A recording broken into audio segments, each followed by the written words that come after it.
All right, everybody, welcome back to America's Mom. Thank you guys for joining us today. And this is I think these conversations are super critical we're going to have today. These aren't just fluff and puff and me making fun of transgenders, although I am going to do that today as well. No, this is serious, serious content and situations that are happening in our country and around the world where you deserve to have the best, most accurate, clearest, and trusted information on these subjects. I've done some peripheral through the internet the last couple of days, just kind of seeing what the headlines are and where people are standing. And I just think it's a bunch of BS. I don't think people really understand it. They're not comprehending it. And unfortunately, the MSM is still the MSM, as Trump has always said. They're fake news or AI operated. They have no understanding of what is going on. They're putting out there what they've been exercised to put out there for their paychecks. That's what I can see. Being too close to some of these subjects, I just know that the basic information you're receiving via social media is just false, or it has too much errant in it to even be considered reality. So we're going to clarify some of that today, where it pertains to elections and what's happening in the country, where federal ends and state begins, what President Trump's real role is in securing our election platforms throughout the country. Dr. Douglas Frank is going to join us in the second half of our time together today, and our first guest today is going to be Captain Yari Tabash, who is the only person really truly that I trust at this point to tell the truth about what's happening in Ukraine. Where does Russia really stand in this game? Where are they really at? Because if you do a quick little search, you're going to hear that Russia is like, I mean, they are winning. Like, oh my God, they're like literally they're going to take Ukraine next week. That's literally what the social media is putting out there right now. And of course, I have been a um, very critical, very publicly critical of what's going on in Ukraine, their leadership, the funneling and laundering of USA taxpayer money to Ukraine, and all of that. And yet, somewhere in the middle of all this is some truth that will at least save a few more Ukrainian and Russian lives. And I'm very, very curious to hear what Captain Yari Tabash has to say, having lived in Russia, having served over there, and has spent the last 10 years alerting the world to what's going on in Ukraine. So we're gonna spend some really good time with him today as well, getting very clear. But before we get there, does anybody know who this guy is? Producer Lauber, put up that picture. Who is Chris Williamson? Yeah. I didn't know either because he's nobody. However, he said some really stupid things about somebody we are all cheering on right now. And so I thought we should humiliate him today on our show, on America's Mom Show. He's a sportscaster that decided to call out Sophie Cunningham on her position to protect girls from boys being in girls' sports. She very lightly and loosely, because Sophie Cunningham, of course, is not a politician, she tries to keep everything light and funny and fun. And really, I absolutely adore her. Actually, I just think she's just classic American girl. I love it. And of course, she said, "Hey, we probably shouldn't be letting. It's common sense. We should protect children. We should protect young girls, biological females." And this guy, a sportscaster who's actually paid by ESPN to do what? I guess this is it. He's their DEI hire, their token DEI hire. He says this is one of the most repugnant things that's ever come out of her mouth, meaning Sophie. It's quite fascinating, not really, how she discusses protecting little girls in sports from trans women who are not a threat. Of course, we debunked that earlier in the week, you guys. You already know they are the highest sex offender rate for their group per capita. Well, actually, even per capita, they're higher. For their group, they're higher than any other group. Per capita, they're off the charts in violence towards women and men. But whatever. She's got no smoke publicly for the men in power who are actual predators. He should have put cisgender men. Chris, you need to get it right. If you're going to defend trans women, you need to get that other part right. It's cisgender men. Okay, get it right. So, what did Sophia Cunningham actually say that was so insulting and the most unbelievable thing a woman could say in regards to protecting girls in sports? Let's take a listen. On that same vein, in that story with ESPN, you talked about wanting to protect young girls who shouldn't have to go against biological men. Just can you expand your viewpoint on that? I mean, I think I said what I said. I think it's kind of common sense. And I think I'll always believe in that. I think it's really important to protect children, and that's little girls who are also involved in that category. And so I stand on what I said, and I always believe that. Yeah. Do you see your advocacy on that? And what was wrong with that? Williamson. Must have been paid for this post. Okay, I hope you got at least like $7,500 for that post, Chris, just to make it worthwhile. Maybe sort of, kind of, I don't know. Clearly that was so derogatory towards trans women. Amazing. Okay, so there we go. This is the world we're living in. I'd love to see the people that Chris Williamson is protecting, though, because every day, just about every day, I hear from parents or children or detransitioners who have dealt with the trans cult. And you just kind of need to be reminded who the leadership is. Well, this is a professor out of Northwest University, Illinois, and I mean, this is who this is who he's protecting. This is what he's defending. Just roll it. I can't even. I had to hear it. You all have to hear it. Here you go. If you're cis and you won't date trans folks, you're a transphobe. Now if that made you mad, maybe it's your prejudices that you need to probe. No matter the reasons you've got, you're reducing us to when we disrobe. And that kind of thinking ain't sophisticated, it's more like microbes. I know you think you've got good reasons, maybe you do. Trauma's real, it's hard to heal, I'd never say that that isn't true. But transphobia's transphobia, and you won't get a pass when we're through. We're human beings, not sex organs, cis lesbians, I'm talking to you. What am I supposed to do? What am I supposed to do with this? This is a professor at Northwestern University in Illinois, okay? This is your leadership. This is what Williamson is defending. This is nonsense. Even lesbians now can't choose to just date women. I don't know. This is, and I hear some people believe these kind of people are actually running the world. And that could explain a lot. That it could explain a lot about where we are at right now. Remember, just 2 short years ago, everything was about transing children. Everything all over the world. Our USAID money was going to Europe to fund grooming, literally the transgender cult, the LGBTQIA map, all of it, all of this. It was funding these introductions into public education over in Europe. Our American taxpayer dollars. All of that ended when Elon Musk and President Trump got together, formed Doge, and ended the funnel of money going into these particular issues to groom and transform our children into transgenders. It's just amazing. It really was happening. That was just 2 short years ago. These are policies. Again, nobody wants politics. They don't want to deal with all the nonsense that you see online, all of that stuff. But policy will get you every single time. And the reality is that there's been an agenda to continue to create as much disruption and chaos as possible. The transgender portion has just been creating chaos and disruption in your own home, separating parents from their children, really getting into the nitty gritty, the real nucleus of life, your inner family circle, which is so dangerous because then who do we go to for truth? Where do their children? Where do the children go to? Who are they counting on to tell them what's real and what's true and what's accurate? Their teachers, the public education system. And that has proven to be a place that we can't trust our children to be left to, not just in America, but around the world.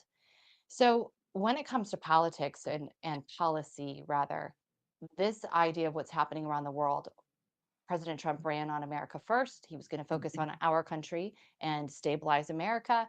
And what we've seen and what we've learned is, in order to do that, President Trump implemented incredible foreign national policy, being able to communicate, to make deals like no other president had before him in his first term. The second term's been a little bit challenging. We've gotten to watch in real time, and I'm going to be talking to my guest about this in just a moment. We've gotten to watch in real time our own elected officials, senators and congressmen, who believe they are the secretaries of state, apparently, and they have gone behind and around President Trump to try to orchestrate deals that were not in the best interest of America. I've talked about that at length. I'm going to be interested to see Captain Tabosh's perspective on Lindsey Graham, for example. But it's been a very difficult and challenging term already for President Trump because of foreign policy. And this policy is now affecting us. We can't deny it. We've got the war going on in Iran. We've got this constant battle back and forth of Ukraine and Russia. We have Russians and Ukrainians living in America who are each vying for their position at the table and their claim to land or to peace or to money or to whatever deal, to be right, to win, whatever it is.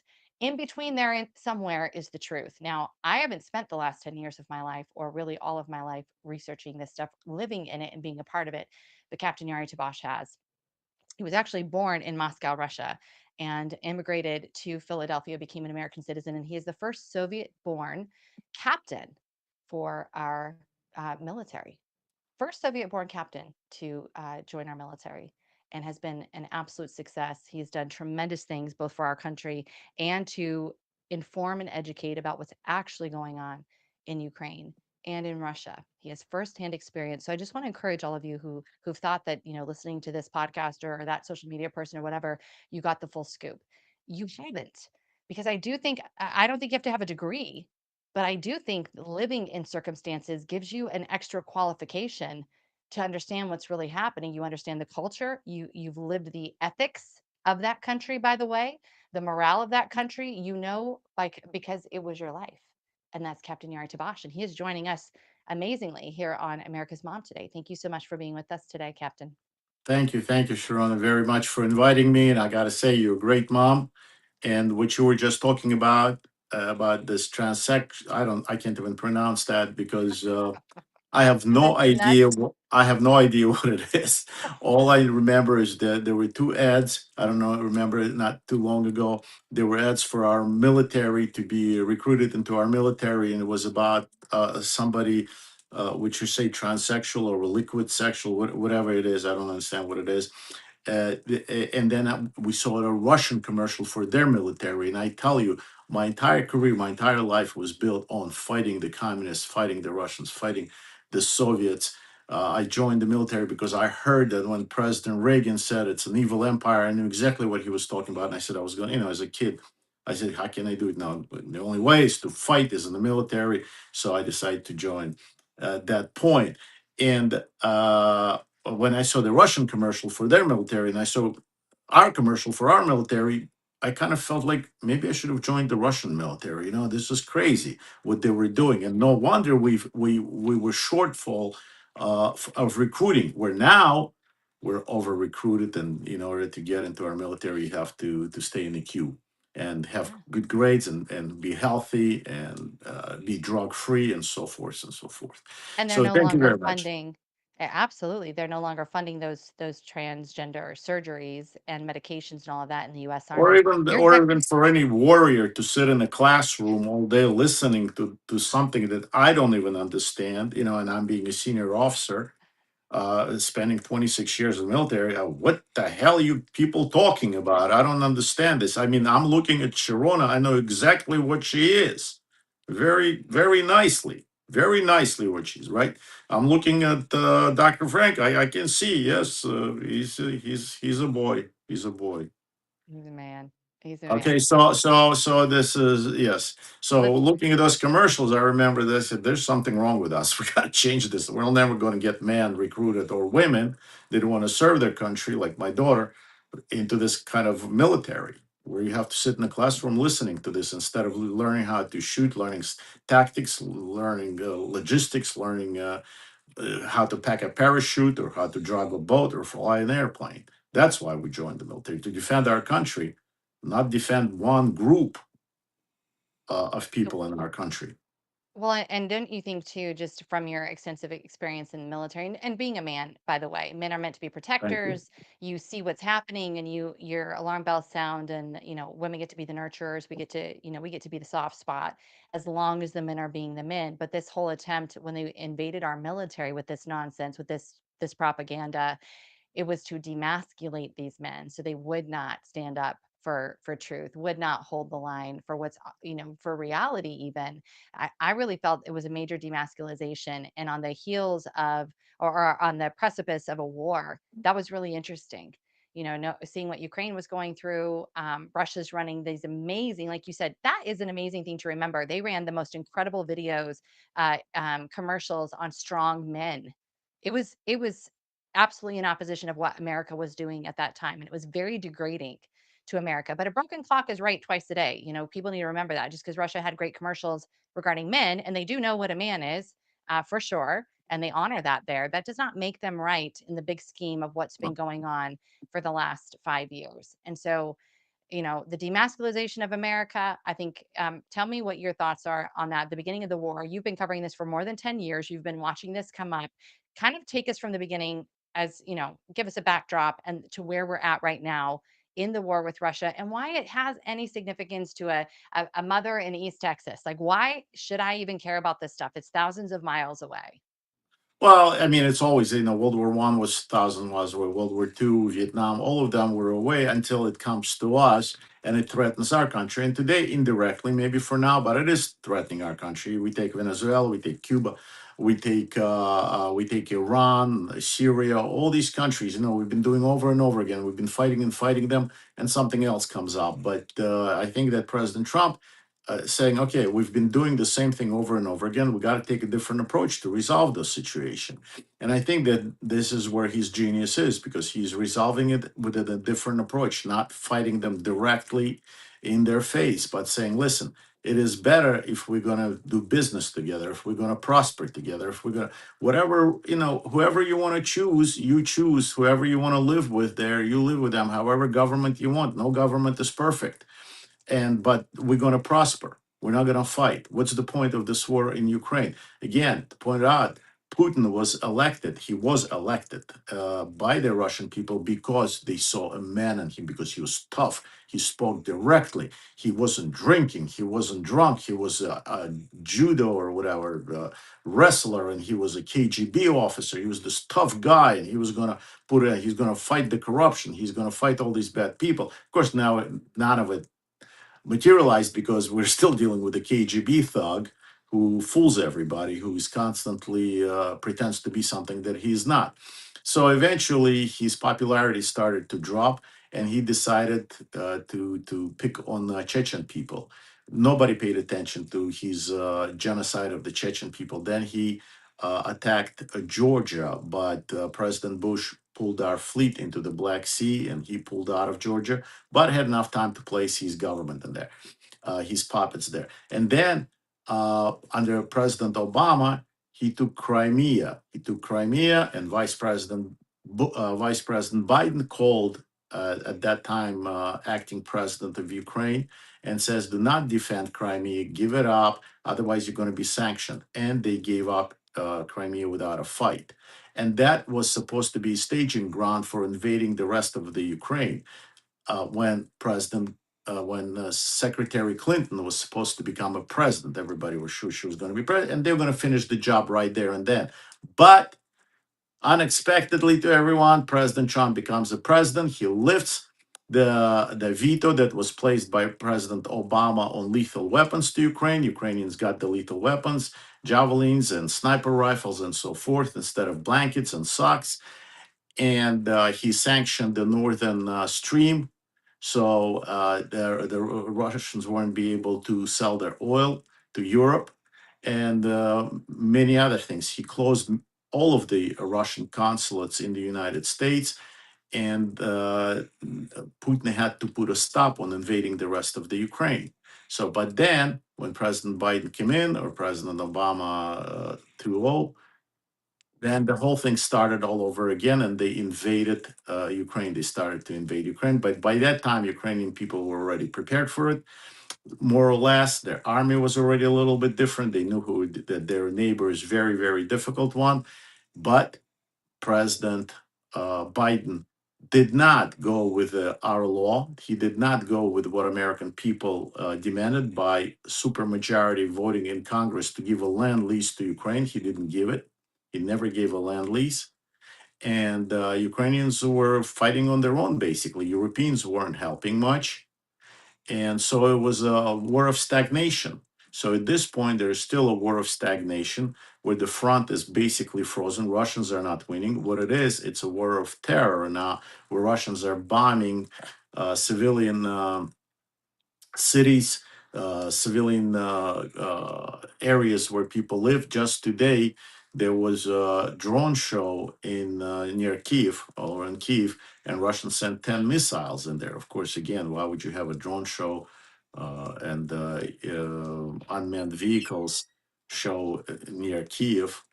You know that the Russians will bomb it. So they did that. And a lot of people got killed today over it. But at the front, nothing changes except their infrastructure is being destroyed in Ukraine, and another winter is coming up where people are very, very much afraid that they're going to freeze to death. But Ukrainians are also having now weapons again. Now you got to think where they got weapons from, and they can shoot deep inside of Russia and destroy their oil facilities. Where under President Obama, President Biden, I'm sorry, they were forbidden to do that. So, but at the end of the picture, I think that a lot of Ukrainians realize that there is only one person that want that war to stop. That there's only one person that's genuinely, without a personal benefit to him, want that killing, that stupid killing, and the war by attrition to stop, and that is a President Trump. And the only person, I can't say he respects him, but at least he considers and afraid of him is Putin is afraid of President Trump. No one else. Mhm. He doesn't count anyone else for a leader. Even the General Secretary of China of Communist Party, Xi. So it is only our only hope is that President Trump's will continue that course and will stop this killing and of civilian people and of soldiers at the front as well, because it's not because that will spread, Mhm. and eventually this will come to us, to our country. It will come that we will have to stop that war because Europeans, guess what? They're not going to do anything about it. We know today Yeah.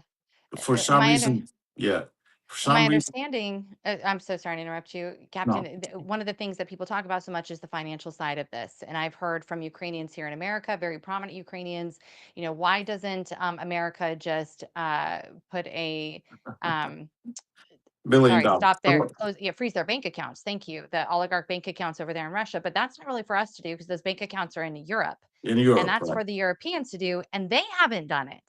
No, but So, beyond that, Russians still have a pipeline supplying gas to Europe through Ukraine. So Ukrainians allow that to happen. So Ukrainians themselves will freeze in the winter, but Europeans are buying so this is what President Trump, as you remember, in his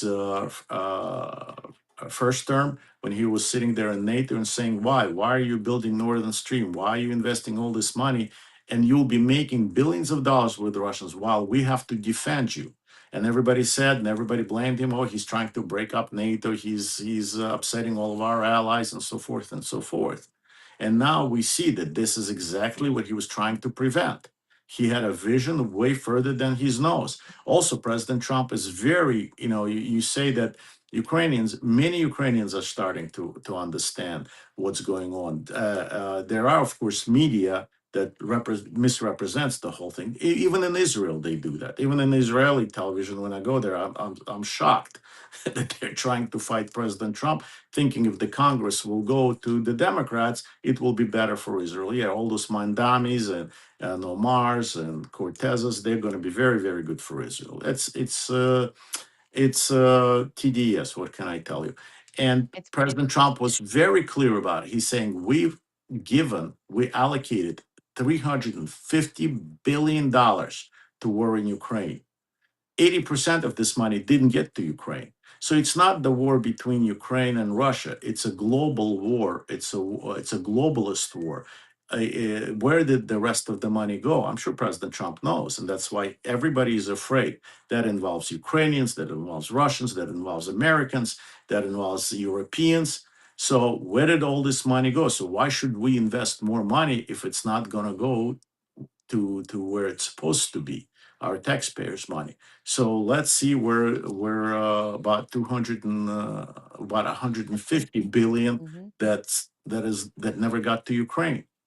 hmm So this is why President Trump is more of a threat to all these globalists than Putin or than Ayatollahs, hmm because he's going after them. What did they do with the money? Our money.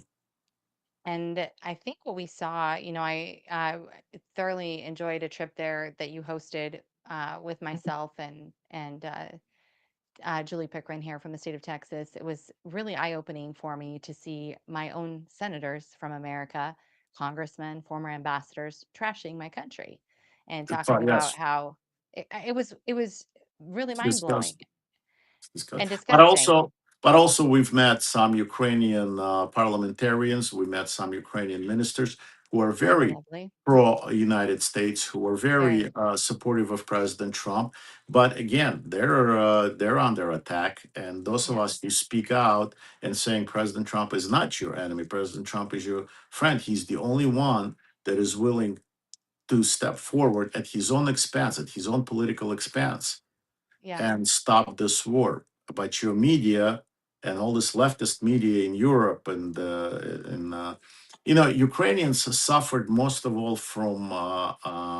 from collective farming that was introduced by or enforced by Stalin, Mhm. and yet many of them want to be in the European Union. And I will always ask them the question: now, out of all the people, out of all the nations, you're the ones that suffered from collective United Nations, all those things, collective farming. Why would you want to go back to collective farm is beyond me and cause famine again in your country? But, the propaganda is very strong. And going back to the KGB thug who is now running Russia, you know, uh, they're masters of fooling, they're masters of propaganda. And if you go back in the 1930s of last century, it was the Germans, it was the assessment, and Himmler that sent his men to learn how propaganda works to the Soviet Mhm. Union, to the Stalin regime. It's pretty incredible. What do you think are the most important stories happening right now that the American media has missed that the public deserves to know and needs to understand right now? It does seem like that we're kind of at especially with the passing of Lindsey Graham, who was inserting himself heavily into the Ukrainian situation, the Ukraine-Russia situation, decided he was Secretary of State, apparently, I guess, and was negotiating deals and apparently had state support. I don't know that that's true. I have not confirmed that, but what is this? What is the story that America has missed that we should know about this point right now in the war? Because, like I said, if I go on and I do a quick search, Russia's winning. Russia's just about to topple Ukraine. No, well, that's pure propaganda. Like I said, that the Soviets are masters at it. We actually, under Khrushchev, thought that they had all those missiles and had those nuclear facilities and nuclear warheads, but it turned out to be that it was also all fake. They faked it. It wasn't on the parade on the Red Square. It wasn't real missiles. They're papier-mâché missiles, but again, we should never ignore it. We should always understand the threat that comes out coming out of it. But what I think is the most important thing is for people in the United States and in Europe and in Ukraine realize that when President Trump says something and you say it's ridiculous. It cannot be. It cannot be that our own that CIA spies on us. It's against the law, or FBI spies on our presidential candidates, or things like this. I myself at fault that I said that can be. He's making it all up a little bit. He's overacting, and then we find out no that he's right. What he's saying is absolutely correct. And so before we jump to conclusions right away and before we come up with a fake news every day, we should give it some time to rest and see where President Trump is taking it. So far he has accomplished everything he set to accomplish. So there's got to be, if we elected this individual to be our president, there should be some factor of trust, of human trust, just like you have a trust in your commanding officer. If you don't have a trust in your commanding officer, then that ship is not going to go anywhere. That airplane is not going to fly aircraft. We're not going to have this coordinated attack on Iran as we do, because there is a trust, there is a brotherhood. So if we elected somebody, and this is what democracy is about, we got to give them a chance to do it. And President Trump has proven himself over and over again in Israel, in Europe, in Ukraine, that what he's trying to do works, and it works to your benefit. Then why fight it? But we're fighting it because propaganda is very, very strong. And above all, it is the strongest propaganda is inside of our country. How could you Mhm. convince Mhm. millions of people that boy is a girl or a girl is a boy is beyond me. There's no way you can convince me of that, no matter what you do. So either people pretend to believe in that or they really work. But again, we go back to Nazi Germany, propaganda worked very well there. Within 2 or 3 years, the entire nation of the most advanced country, people believed in it, that a buddy that you fought in the trenches of World War I who won an Iron Cross is the enemy now, that the professor that taught you physics is the enemy, that the doctor who's treating you children is the enemy, that books that you've read and plays that you watch, now you have to burn them all on the street, along with these people and their children. And the whole nation went for it. How could it be? But it does. It works like that. And in our nation, it went and it spread it out to Europe. It spread it out to the rest of the world. That President Trump is some kind of an enemy. That what he's going to do is going to destroy the world. It's going to destroy the rights. He's a rapist. He's a thief. He's a cheat, and all this. None of the facts. Not one fact. All emotions. But apparently, emotions are more important than facts. That Well, is why because in the reading. we are a highly uneducated population, really, By a very highly you uneducated know, population. Sharona, my grandmother was uneducated. My grandmother didn't have she never went to school. Yet she was the most clever and wise woman in the world. Yeah. I think that we need strong leaders. We need strong leaders to represent our country. We need strong leaders to lead our military. We need strong leaders to lead our states, our cities, our police departments, our fire departments, not like in California when the city is burning and the chief of the fire department somewhere in Africa. That will not work in our country, and saying, well, but that's a fair thing to do. That's a fair thing to do. No, that's not fair. That's stupid.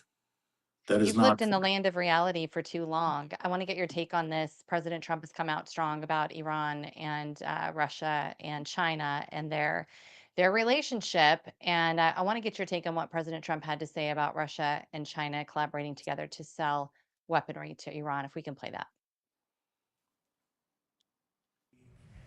They may have, we don't have it on record. All we do is read the fake news. We see the news is so wrong so many times. So, maybe this one they have right, but it's okay. It doesn't mean anything unless they have the material. You're talking about the centrifuges. Yeah, it doesn't mean anything unless they have the material. They don't have. We follow the material. That's where the action is, and we'll be hitting that area probably pretty soon. And there's not a thing they can do about it. Normally I wouldn't say that. If I thought they could do something about it, I would never say that. But we'll be hitting that area pretty soon, and very heavily. We can bring it back. Bring it back, Michael. Yeah. What do you think about what he's saying there? Again, this is it's not just the material, it's not just the centrifuge, it's also the brains, it's the scientists, it's the people who manage, military people who do all these things. We have destroyed all of that. There are no scientists there that can do that, so they can only depend on Russian ones or the Chinese. And that is, I think, the warning that President Trump is giving to us. That yes, we have destroyed, but now we have to finish the job and watch that doesn't happen again. We have to unite the Sunni world. We have to then bring the Shia world to our side. We have to make sure that Israel is in the game, and I think President Trump is doing a wonderful job. He's playing this chess very smartly. I think it's not what you said that we're uneducated. I think we're brainwashed to have an instant satisfaction. If you can't wake up, just drink a cup of coffee. You woke up. If you have a headache, you take a pill and it's gone. All those commercials that taught us that we have to be satisfied immediately, right away. And the world that has been ruined since World War II, I would say, we created all this nightmare for ourselves with choosing our leaders that are not leaders, trying to be fair to everyone. Now we expect President Trump within 1 month instantly fixed all those problems in Europe, in Middle East, in Africa. He's somehow responsible for fixing it all right away. Yet we've been breaking the system down for 70 years in Europe, and he has to do it all over the world. Of course, it's impossible. So I think with Iran, it was time, and we see that the countries in the Persian Gulf are uniting. The countries in the Persian Gulf understand what's going on. They know, the princes there, they know that they will not have another opportunity if President Trump is gone. So this window of opportunity may close very quickly. They have another 2 years, God willing. And I think Israelis realize that, and they're doing the right thing. Ukrainians, unfortunately, still think that they can outmaneuver somehow, but they can't. And that KGB thug thinks he can outsmart President Trump. I don't think he can. Uh, Captain Yuri Tabash, I appreciate your insight so much. And it sounded like there's going to Thank be you. big news over the weekend in Iran again. I'd really like to have you back on again next Wednesday I'd I love think there's going to. to be some critical updates needed. I'd Thank love to you. have you back. Thank you. Please invite me back. Please, I want to be You're back. invited. Captain Yari Tabash, thank you so much. Follow him on Thank you. YouTube, X, Twitter, all over the place. On Facebook, you can find Captain Tabash everywhere. His insight recently, the article that he just published was so great in the Alaskan World Affairs Council regarding Russia. I think you'll need to read it. I will post it up. We really need critical thinkers right now. And when I said we have an uneducated populace, I didn't mean like they need to attend to college. And we saw what's happening in our colleges at the very beginning of the show today. I'm not interested in that. I mean, this idea, like you said, take it slow down, back up, and really consider, wait and watch, and then make considerations after that instead of just jumping on the first thing that happens. And someone who is so great, so good at that, so good at evaluating and dissecting the data and taking time to come to conclusions that are based in the land of reality is Dr. Doug Frank. I've had the incredible pleasure of working with him for the last, it's been almost 5 years now that we've been working together in some form or capacity in elections and exposing COVID in Colorado. He's just done so many amazing things for this country that people, I hope more and more people understand and are aware of. But Dr. Doug Frank is an absolute hero. They call him the Johnny Appleseed of elections, but really he's just a hero who is willing to work with the regular everyday person to help us secure more of our freedoms in our own communities. And you did that for me 5 years ago when I was just a mom saying, please help us keep our town open. Thank you so much for being here today. Good to see you, Sharona. Always good to see you. And I agree with your former guest, who, by the way, I love the military point of view. They're so practical. And I think there's a reason why they're practical. It's because they live or die. So you don't have the luxury of silliness, and it's why I've been carrying around the Art of War with me for 5 years, because if you adopt the military mindset, you suddenly become far more practical. And I really appreciate it. And yes, he's right. You're clearly a woman, and it's nice. I'm a big fan of women. I think God knew what he was doing when he made women. And I think God knew what he was doing when he made men. And I think we are all better. We're all better when we fulfill the mission, when we fulfill the role that God designed us for. So anyway, I sure appreciated him. He coming from a Russian perspective as well. I just came back from South Korea, which is why I have this bow tie on. I've got a America and South Korea bow tie, because holy mackerel, he's right. This is a global war. And since I've come back from South Korea and informing everybody around the country, this is not just fighting for your county, fighting for your state, fighting for our nation. This is America needs to be strong so that the whole world can have liberty. If we go down, the whole world goes down. So that's the fight I'm in. Good to be with you, by the way. Oh, it's so good to be with you. It's really interesting. I was watching all your updates about South Korea. So Charlie Kirk actually was in South Korea just before he was assassinated. The week before I was there, yeah. Or the week before he was executed, I mean to say. Well, executed is a better word, actually, even than assassinated. There's been things going on there with their elections. They're on the cusp of falling to communism, is what I understand. Again. Oh no, I'm telling you, they are now communist. The coup has happened. They are now communist, and people, the media there is suppressing it, just like Trump mentioned in his speech. I know that's why he had me on today to talk about his speech. Yes. The media there is suppressing it. The media here is suppressing it. The media is complicit. They are complicit. I want to get into this because I wanted you to come on. I really wanted you to come on right after that speech. We had some things happen and I wasn't able to Yeah, really dive into this. This has been the whole purpose of our existence for the last 5 years is restoring election security, we agree. restoring our election platforms. You have been at the front end of this. You've been under investigation. They would love to throw you in jail and shut you up. They just haven't found a way to do it yet. I think this reprieve that we have under President Trump right now is vital. We need to take advantage of this. So after tell me what the highlights were to you of President Trump's speech on Thursday. It was so bold. It was so in the face of the private conversations I've had with the DOJ regarding election security and fraud, bringing in mountains of evidence, reports, all these things, and then being told to my face, there's just no need. What more do you need? And then President Trump stands up and he lays it all out there for the American people. Bold Right. move by him. So I was in Wisconsin. I was giving a series of talks there, 5 days, 8 talks. And on my last night there is when he was there. So I played his presentation on my screen. My presentation ended right as his speech began. So I played it up on the screen on the stage. And I told the people in the audience, I said, I love Trump. He's a great president, best in my lifetime. Reagan, maybe in the same category. I said, don't get your expectations too high. I said, everything he's going to say is basically what I've already been telling you for the last 5 years. He's just going to basically validate what I've just explained to you in my talk. However, there was something new that he added, and that is that the FBI and the CIA have been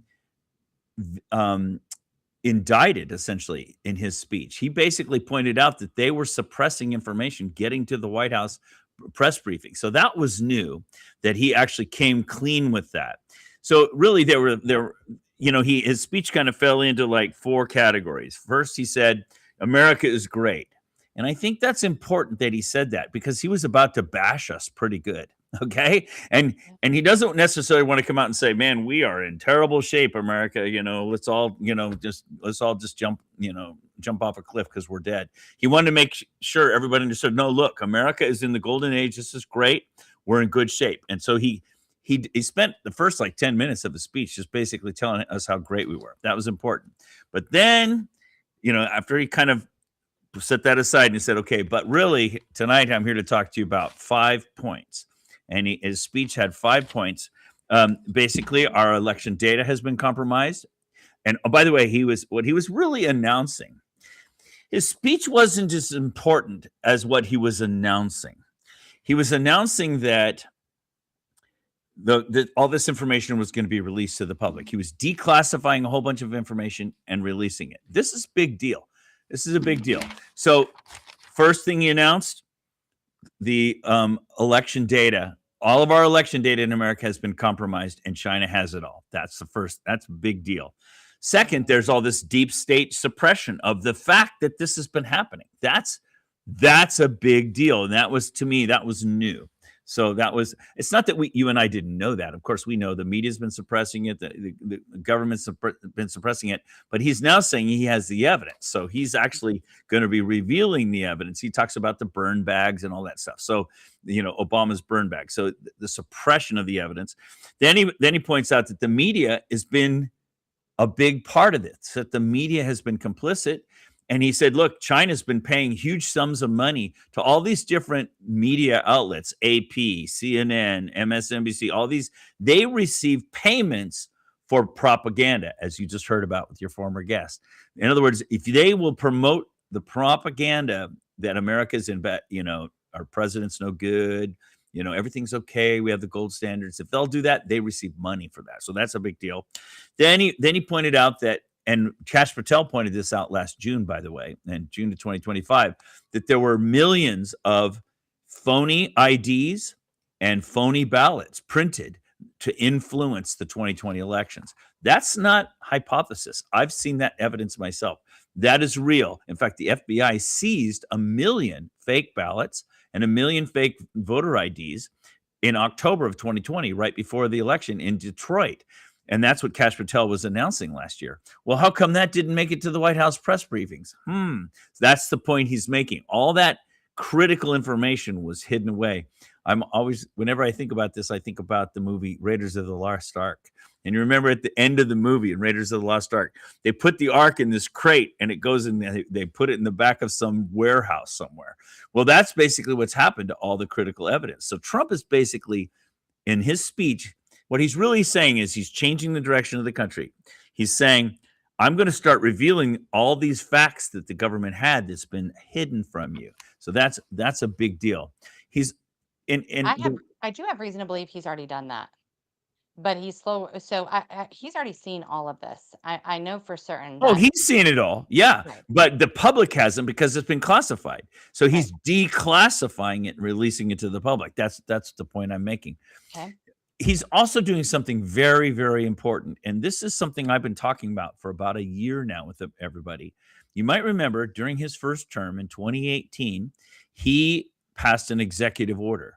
And that executive order gives the executive branch the ability to freeze everything around an election if there's foreign interference. And month by month this year, every month, there's some new revelation about what? Foreign interference in our elections. Why is that important? Because if there's foreign interference in our midterms, Trump is ready to go. He's armed. He's got the authority. He's got the legal authority to do this. He can freeze all the funds. He can freeze all the county, can freeze everything.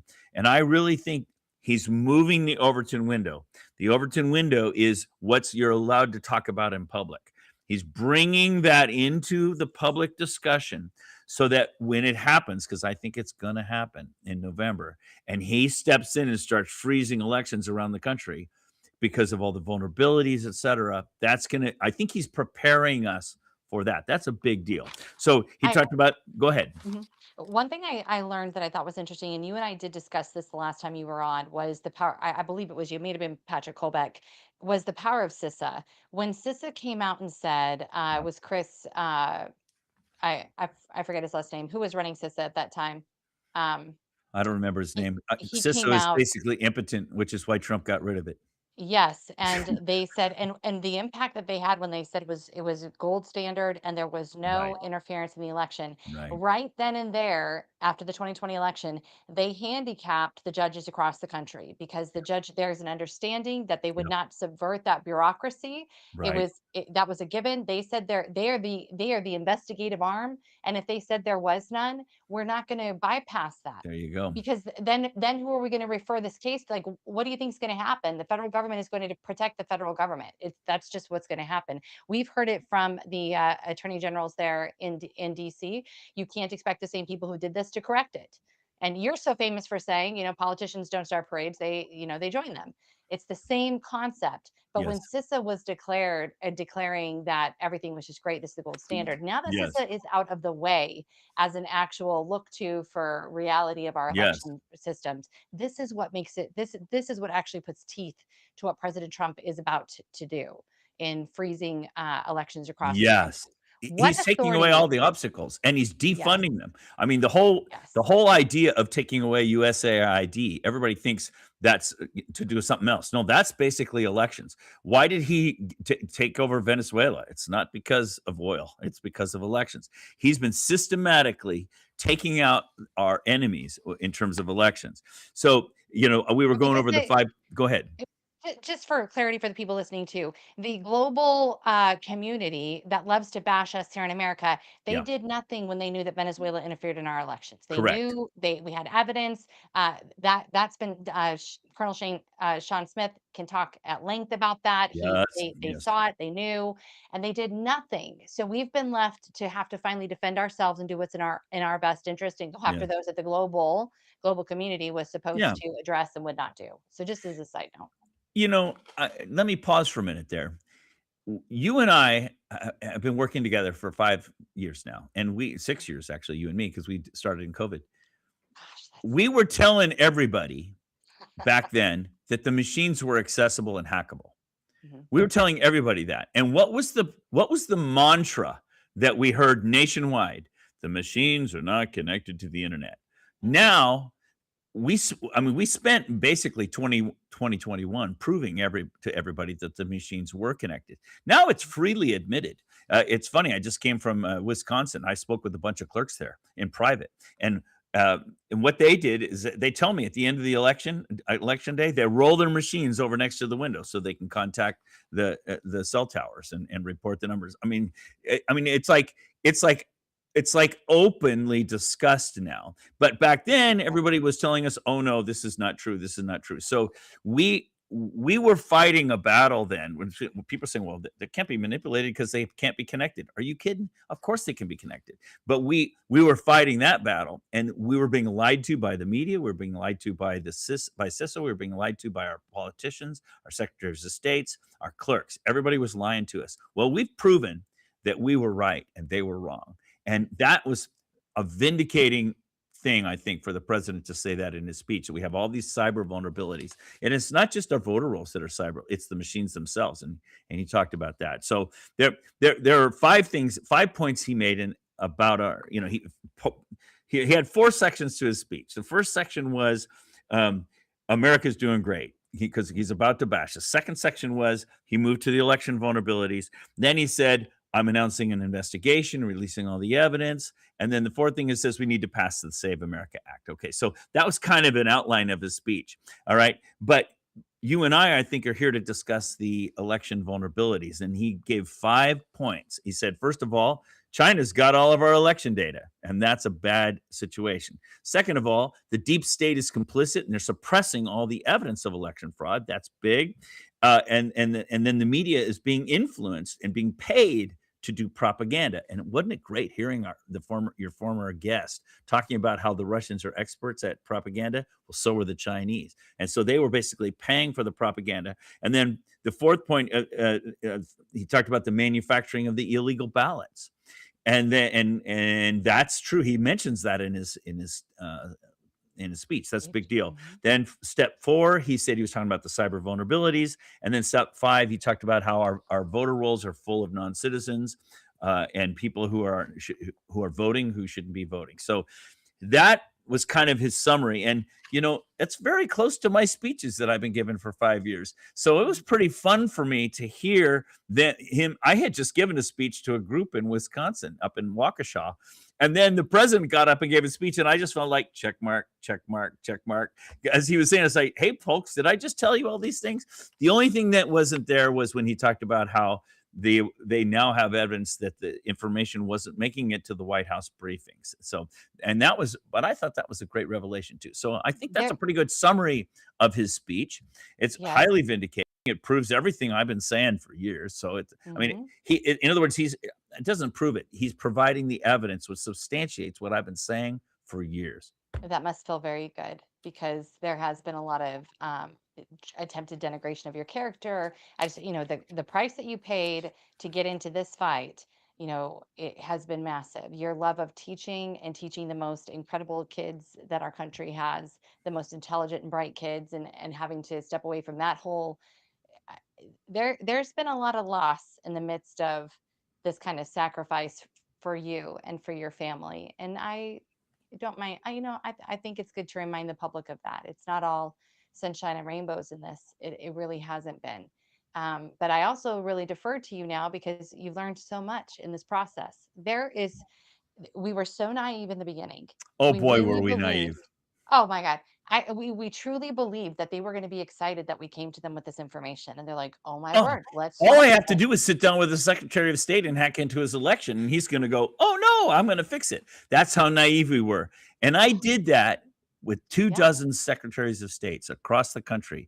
And I testified. I think you and Mike Lindell, didn't you guys? Oh, absolutely. I think you were on some of those flights with me even, but we would, maybe not, but we were flying around the country, meeting with AGs and secretaries of states all over the place. And those guys, we hacked into their elections right in front of their faces. I was expecting them to say, oh no, we got a problem. We got to fix it. Nope.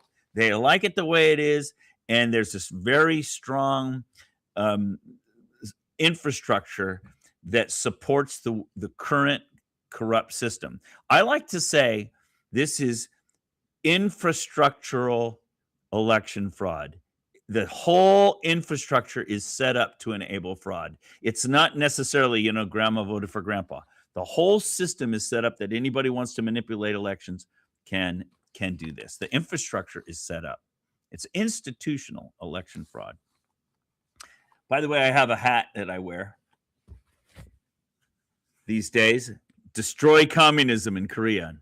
It means destroy communism. And it was so great to have your prior guest on right before me, because Korea has just turned communist, and all the techniques that they're using to take over that country, they've been using in our country, starting with the universities. And what did you open your monologue with? That crazy professor who doesn't know the difference between a boy and a girl. I'm a scientist. I can tell you that right away. I'm a human. I'm a minor. I can tell you that right away. I want to stay on this for just a minute because this is really important. The segue into communism. So I saw a segment on Lindell TV. Allison was questioning AOC about the nature of relationships that people are having. Mamdani being a primary friend of AOC now, and Yeah. shouldn't that be concerning to the people because he's a socialist, and doesn't socialism lead to communism? AOC starts laughing. I wish I'd have cued the video because it's she does her donkey laugh thing, and it's like, look how hard it's been to get minimum wage raised. We're not going to be in communism in a year. It was very, very alarming. But here's the thing: is we're looking forward to the 2026 elections. It's the policies that these unelected people who are being selected through our fictitious election process, as Right. you've explained for the Yes. last 6 years, a fictitious process. We're Yes. being told that we're having real elections. We are not. Correct. And what does this mean for us? What kind of reforms, from your opinion, from your perspective, your experience, you're seeing this all hands on? We've got states where it's against the law to not use machines. What would be the biggest impact right now for election reform throughout the country that would really lend some credibility to our elections and actually get those good people elected who are not raging communists who figured out how to infiltrate our system? That's a great comment, and in America, a great question. In America, right now, you know me. I've been traveling the country 25 out of 30 days a month every year for the last 5 years. I have a good feeling for the grassroots, and I can tell you that the biggest obstacle we face is that the people are waiting for Trump to fix it. They think that there's a top-down solution. There isn't a top-down solution. Trump is still busy cleaning house. The swamp is deep. I mean, you saw Hegseth. What did he do? He cleaned out the military leadership. We have been infiltrated at every level. Our courts have been infiltrated, our legislatures, the federal government. The swamp is deep. And so if people are expecting the system to right itself, they're confused. And if they're expecting Trump to step in and save the country, they're wrong. We're in what I call the Trump slump. It wasn't my idea. Chris Ann Hall said that. I love that phrase. The Trump slump. We elected him. Now we're expecting him to fix everything. And as long as we're waiting for that, we are going to lose. So you're asking me now, what's the solution? The solution is local. The fix is local. And Trump just empowered the states and the counties to fix it locally. I was in the last 2 days, I've been on the phone with Colorado, Alabama, Wisconsin, my Oregon teams. I've got teams in all those states. And what I've been teaching them how to do is how to take back local control of their voter rolls and local control of their elections. Because as long as you allow it to be centrally controlled, then it can be centrally manipulated. Then it can be hacked. Then it can be influenced by outside influences. So the solution is not to sit on your hands and wait for Trump. The solution is for you to get off your butt and take back local control of your elections in your own local community, and to get off your butt and serve your local community. For too many years, we've been letting other people teach our children. Other people run our local governments. Other people run our elections. You need to start running your own elections locally. It's quite easy. A high school student could do it, and we ran it that way for hundreds of years. It's only in recent years that we've allowed it to become so complicated that even the clerks can't do it themselves. They have to hire in, and that just makes us vulnerable. So the solution is local. That's my answer to your question. What's the most impactful thing a person can do is to wake up and engage. Absolutely. Let me ask you this: if Congress, the state legislature, election officials, if there was 3 things that they could implement tomorrow that would strengthen the security over our voting system right now, Yeah. what would it be from your perspective? Return control of the rolls to the counties. That's number one. There are three parts to an election: who gets to vote, how you vote, and how you add up the tally, and then how you report it. Right now, all three of those functions are being essentially controlled outside of the county. So if I was, if I had, for example, we have Scott Peterson now. It's going to be the new Secretary of State of Nebraska. We just won that. That's a big deal. We're getting rid of the old dumb as a walnut guy.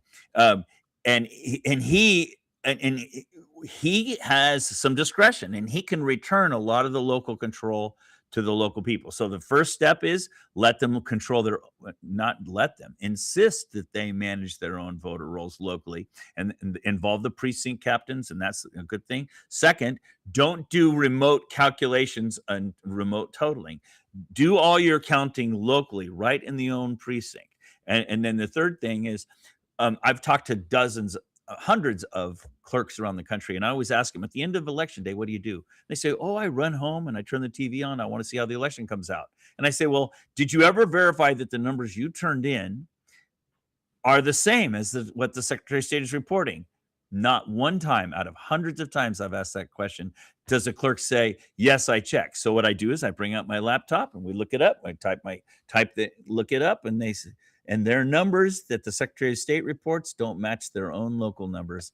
And I'm like, okay, well, here we go. So that's the reporting. So in other words, if you ask me for three things, funny, you mentioned three things. Those are the three things: return the rolls back to local control, return the counting to local control, and return the reporting to local control. That, if you did that, that would change doesn't solve everything, but it's a huge step in the right direction. Huge step. And I hoped I had this on hand. I don't know that I do. We had an interview this morning with boy, I hate to even say it because now I can't remember their name. Michael, what's the name of the organization this morning? It was uniteforfreedom.com, I believe. Let me double check. Uniteforfreedom.com. I'm aware of them. Correct. I'm aware of that group. Uniteforfreedom.com. And the amount of excess votes compared to voters, that's what you're talking about there. The numbers not adding up that the clerk turns in versus what the Right. Secretary of State ends up reporting to Edison Right. reporting that goes out to the public and announces the winner Right. is it is demonstrably horrendous. It's The about percentages 10% that higher they- at the Secretary. It's about 10%. Yes. If you ask me to average across the country, what the Secretary of State's report is about 10% higher than what the local clerks actually count. So this is really empowering information. These are basic things. These are very simple things. They don't Yeah. require an army. They don't require a bunch of money. No. They just require partnership of the citizenry with the local clerk, and then accountability by the citizenry. And in the state of Texas, we had a major drop off in this last primary election. It was a pretty dismal turnout compared to what it probably should have been. Yeah. And so they're preparing for the midterm coming up, and getting a little bit concerned that people aren't going to show up because of election interference and the concern about, does my vote even matter? But Right.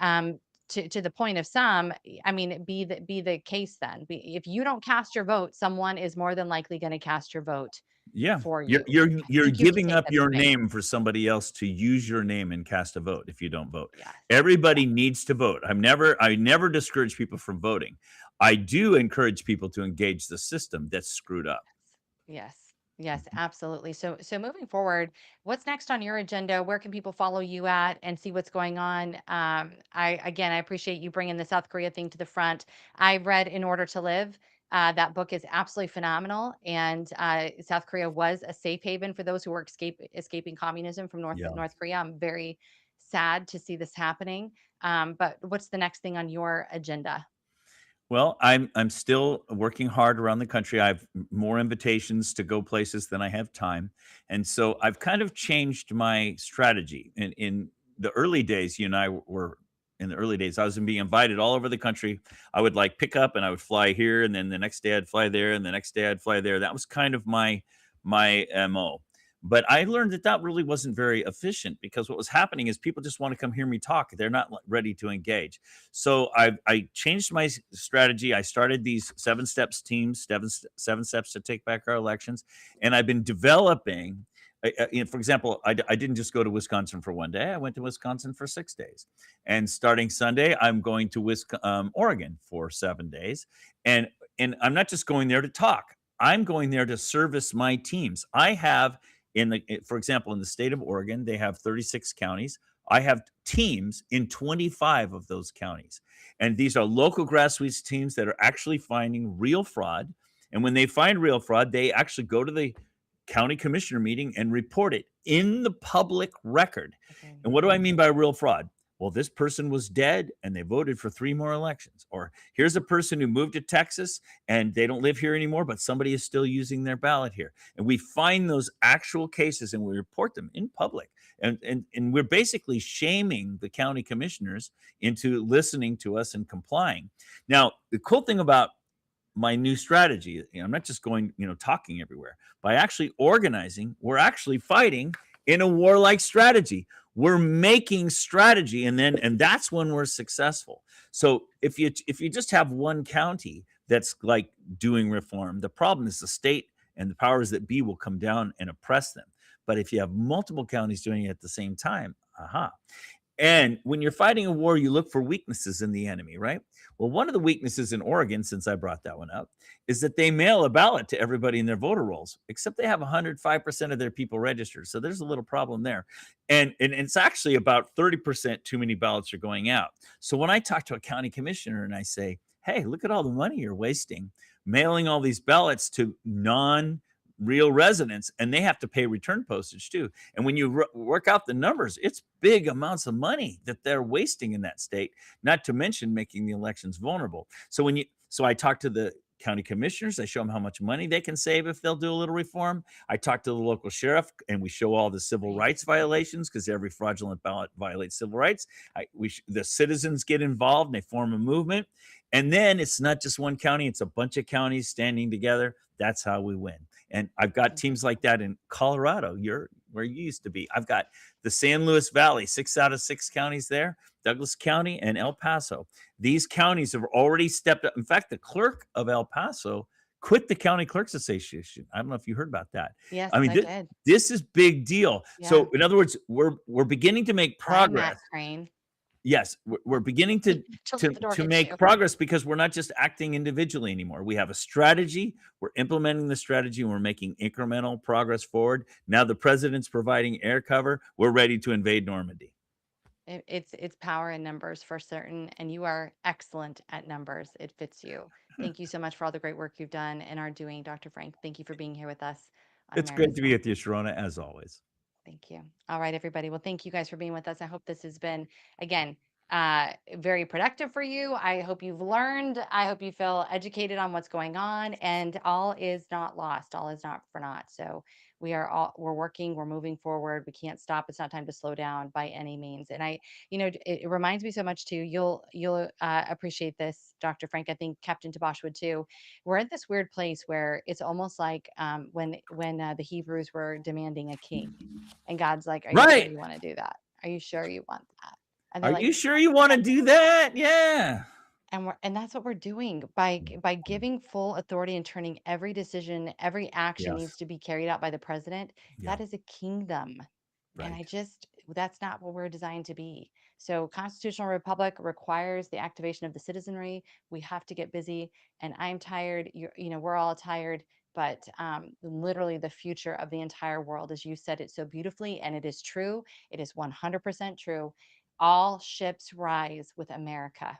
Yes. But when we're down, the rest of the world is sinking. Yes. So thank you again. Thank you for being with us. And thank you all for joining us today on America's Mom. Remember, all that is necessary for evil to prevail is for good men and women to do absolutely nothing.